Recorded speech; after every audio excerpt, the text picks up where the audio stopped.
All right, so I got a concern about being slandered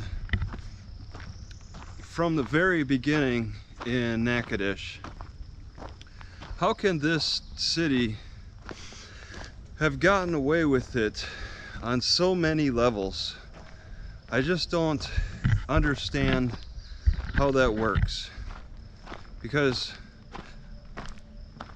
immediately upon my arrest, my character was assassinated on that Natchitoches Parish Journal website, and they said that I was like a First Amendment auditor, and this is that type of thing I do.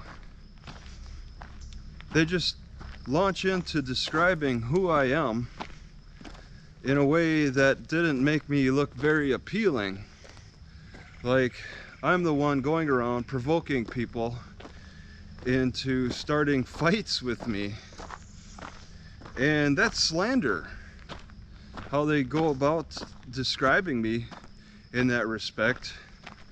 It's a disrespectful way to talk about somebody that can affect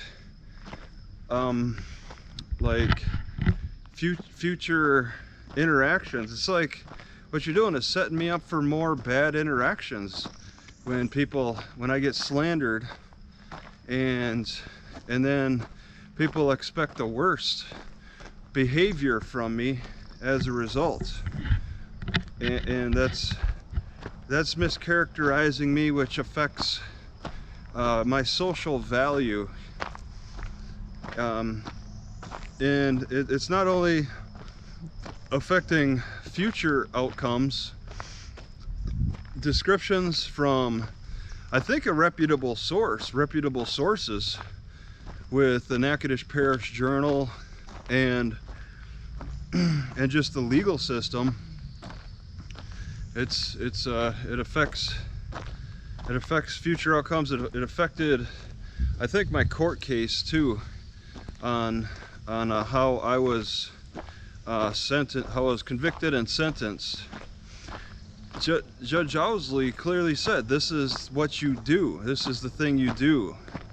So he's characterized me as a very offensive person who goes around provoking the cops. So he felt it was in his best interest to put me in jail for a while to stop me from doing that thing that I do.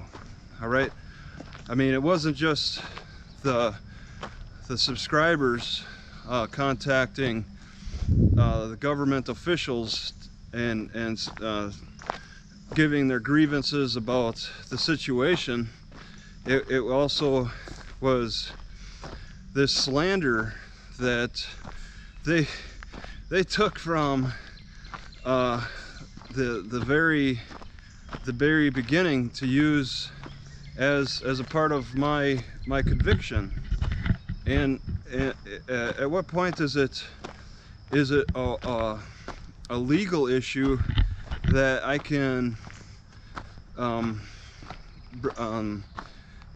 sue them for slander, for libel? Because it was the Natchitoches Parish Journal did libel, and then in court it was slander, talking about all these things that I did that were not true, without proof.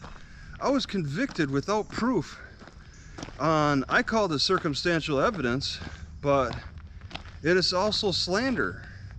I was convicted on slander and sentenced on it, because this is the thing I do. And it seems like it's this thing that the city does. They'll make up charges and make them stick on fake information, slanderizing your character, punishing you on the slander. It's a trial on no evidence. I called it circumstantial evidence. There wasn't even circumstantial evidence. There was just a he said, she said, and it was the she that the court chose. They didn't have the more believable story. That was just what the court decided to go with. They go with the slander. And people question, is this a way to protect the city from lawsuits? I mean, it's a strategy, I suppose. And it's like they break me down and mischaracterize me as a way to make them feel good about themselves, to maybe they think that it makes them look better, but I think they're only looking at it in a short-term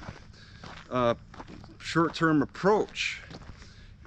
They're not thinking about the long-term consequences of people asking, hey, you know, this doesn't look like a very thorough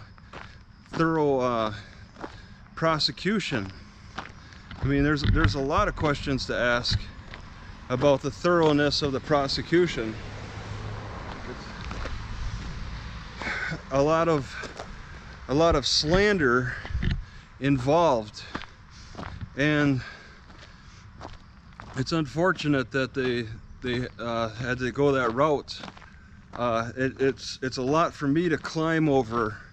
I have to climb over the slander first to then go into the legal issues. I don't know, it's just a lot to climb over, and I'm finding it very difficult right now.